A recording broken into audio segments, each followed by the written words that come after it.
আজকের ভিডিওর এই থাম্বনেলটি দেখার পর মূলত দুই ধরনের মানুষ আমার এই ভিডিওটিতে ক্লিক করতে পারেন। এক ধরনের মানুষ যারা হোমিওপ্যাথি বিশ্বাসী, তারা আসবেন আমার কথার ভুল ধরার জন্য, এবং আরেক ধরনের মানুষ ভিডিওটিতে ক্লিক করতে পারেন, তারা হলো হোমিওপ্যাথি বিরোধী। তারা আসবেন আমার কথাটিকে সমর্থন করার জন্য। কিন্তু আজকের এই ভিডিওতে আমি হোমিওপ্যাথি বিরোধীদের যে মন্তব্য সেটাকেই কিছুটা সমর্থন করতে চলেছি। অর্থাৎ আজকের এই ভিডিওতে আমি বলতে চলেছি যে হোমিওপ্যাথি ওষুধে কোনো রকম কোনো কাজই হয় না। এই কথাটা কেন বলছি এটা জানতে হলে এই ভিডিওটি আপনাদেরকে সম্পূর্ণ দেখতে হবে। নমস্কার, আমি ডাক্তার মানবেন্দ্র মণ্ডল। হ্যালো হোমিওপ্যাথি ইউটিউব চ্যানেলে আপনাদের সকলকে স্বাগত জানাই। তাহলে চলুন ভিডিওটি শুরু করা যাক।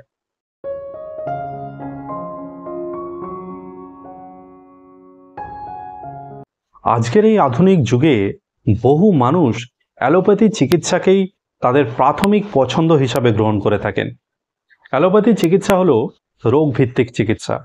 অর্থাৎ এখানে কোনো রোগী যদি তার নির্দিষ্ট কোনো রোগ নিয়ে কোনো অ্যালোপ্যাথি ডাক্তারবাবুর কাছে যায়, তখন অ্যালোপ্যাথি ডাক্তারবাবুরা তার সেই রোগ সম্বন্ধে সম্পূর্ণ জেনে নিয়ে সেই রোগের ওপর ভিত্তি করে একটি বা একাধিক মেডিসিন নির্বাচন করে থাকেন বা প্রেসক্রাইব করে থাকেন।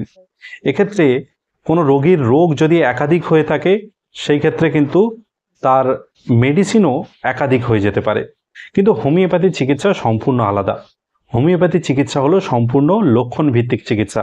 অর্থাৎ এক্ষেত্রে যদি কোনো রোগ নিয়ে কোনো রোগী কোনো ডাক্তারবাবুর কাছে বা হোমিওপ্যাথি ডাক্তারবাবুর কাছে গিয়ে থাকেন, যিনি ক্লাসিক্যাল হোমিওপ্যাথি প্র্যাকটিস করেন, তিনি কিন্তু শুধুমাত্র আপনার রোগের কথা জানবেন না, রোগের সাথে সাথে আপনার কিছু শারীরিক এবং মানসিক লক্ষণ সম্বন্ধেও তিনি জানবেন, এবং জেনে একটি কেস টেকিং করে বা কেস রেকর্ড করে সেটার ওপর ভিত্তি করে তিনি মেডিসিন সিলেকশন করবেন। এক্ষেত্রে আপনার রোগ যদি একাধিকও হয়ে থাকে, তা সত্ত্বেও কিন্তু এক্ষেত্রে ডাক্তারবাবু আপনার জন্য একটি মাত্র মেডিসিনকেই সিলেকশন করবেন বা একটি মাত্র মেডিসিনকেই প্রেসক্রাইব করে থাকবেন। সেই জন্য যারা কোনো ক্লাসিক্যাল হোমিওপ্যাথি চিকিৎসকের কাছে হোমিওপ্যাথি চিকিৎসা গ্রহণ করেন বা হোমিওপ্যাথি ঔষধ খেয়ে থাকেন, তারা কিন্তু কোনোদিনও এই কমপ্লেনটা করে না যে হোমিওপ্যাথি চিকিৎসায় বা হোমিওপ্যাথি ঔষধে কোনো রকম কোনো কাজ হয় না। কমপ্লেনটা তারাই করেন যারা ইউটিউব দেখে বা অন্য কারো মুখে শুনে লক্ষণভিত্তিক চিকিৎসাকে না বুঝেই শুধুমাত্র রোগের ওপর ভিত্তি করে কোনো হোমিওপ্যাথি ঔষধ গ্রহণ করে থাকেন। যে কথাটি আমি আগে বললাম যে হোমিওপ্যাথি চিকিৎসা হলো সম্পূর্ণ লক্ষণভিত্তিক চিকিৎসা। অর্থাৎ এখানে একটি রোগীর সম্পূর্ণ শারীরিক এবং মানসিক লক্ষণ এবং তার সাথে তার পারিবারিক বা বংশগত রোগের ইতিহাস জেনে একটি নির্দিষ্ট কেস টেকিং বা কেস রেকর্ড পদ্ধতির মাধ্যমেই একটি সঠিক ঔষধ নির্বাচন করা যায়।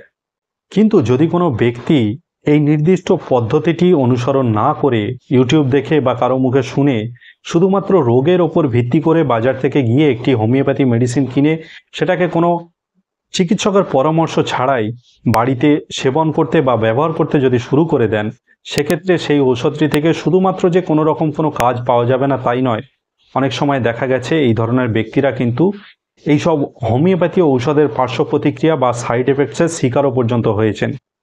সেই জন্য আমার সকল দর্শকদের আজকে অনুরোধ করব যে কোনো হোমিওপ্যাথি ঔষধ খাওয়ার আগে অবশ্যই আপনাদের কাছাকাছি কোনো ক্লাসিক্যাল হোমিওপ্যাথি চিকিৎসকের পরামর্শ নিয়ে নেবেন। এক্ষেত্রে চাইলে আপনারা আমার সাথেও সরাসরি হোয়াটসঅ্যাপে পরামর্শ করতে পারেন। এই মুহূর্তে যে হোয়াটসঅ্যাপ নম্বরটি আপনারা স্ক্রিনে দেখতে পাচ্ছেন, এই হোয়াটসঅ্যাপ নম্বরে সরাসরি আপনারা আমার থেকে পরামর্শ বা আমার থেকে আপনারা চিকিৎসাও গ্রহণ করতে পারেন। আজকের এই ভিডিওতে আশা করি আপনাদেরকে বোঝাতে পেরেছি যে হোমিওপ্যাথি ঔষধে কোনো কাজই হবে না যদি না সেটাকে আপনারা একটি নির্দিষ্ট পদ্ধতিতে ব্যবহার করতে পারেন। আজকের এই ভিডিওটি আপনাদের কেমন লেগেছে অবশ্যই আপনারা কমেন্ট বক্সে কমেন্ট করে জানাতে পারেন, এবং হোমিওপ্যাথি সম্বন্ধে বা কোনো রোগ সম্বন্ধে যদি আপনাদের কোনো প্রশ্ন থেকে থাকে অবশ্যই আপনারা কমেন্ট বক্সে কমেন্ট করতে পারেন। আজকের এই ভিডিওটি এইখানেই শেষ করলাম। পরবর্তীকালে এরকম আরও একটি নতুন এবং গুরুত্বপূর্ণ বিষয় নিয়ে আপনাদের সামনে আমি আবারও উপস্থিত হব। ততদিন সবাই সুস্থ থাকবেন, ভালো থাকবেন, নিয়মিত শরীরচর্চা করবেন। ধন্যবাদ।